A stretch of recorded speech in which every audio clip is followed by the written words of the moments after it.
আসসালামু আলাইকুম রহমতুল্লাহ। আমরা যে বাজার থেকে যে সুগারগুলা কিনি, যে চিনি কিনি, চিনিগুলা আসলে কি জিনিস দেখেন, এগুলা মারাত্মক বিষাক্ত জিনিস। এগুলা খাইলে মানুষ মারাও যেতে পারে। তো দেখেন, আমি একটু চিনি নিলাম একটা ইয়ের ভেতরে, নিয়ে আগুনের উপর ধরলাম। হঠাৎ করে আমার কেন যেন সন্দেহ হয়েছে চিনিগুলার উপরে। কেন সন্দেহ হয়েছে আমি একটু পরে বলতেছি। দেখেন, আগুনের উপরে দেওয়ার এই 10 সেকেন্ড বা 20 সেকেন্ডের মাথায় অটোমেটিকলি আগুন ধরে গেছে। আপনারা কমেন্ট করে জানাবেন যে চিনি কি এভাবে আগুনে জ্বলে কি না, আমাকে জানাবেন।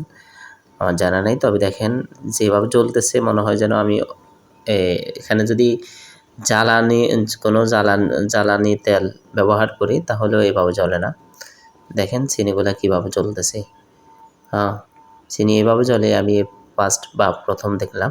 আপনারা যদি কেউ জানা থাকে, কারো যদি জানা থাকে যে চিনি জ্বলে এভাবে, তাহলে জানাবেন অবশ্যই। দেখেন কীভাবে জ্বলতেছে চিনিগুলা।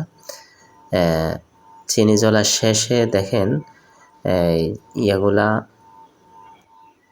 আমার সন্দেহ হয়েছিল এই জন্য যে আমি একটা নাস্তা বানাইলাম কিছুক্ষণ আগে, নাস্তার ভিতরে চিনিগুলা চাক হয়ে গেছে। আমার শক্ত হয়েছে যেন চিনিগুলা চিবিয়ে ভাঙা সম্ভব হচ্ছে না।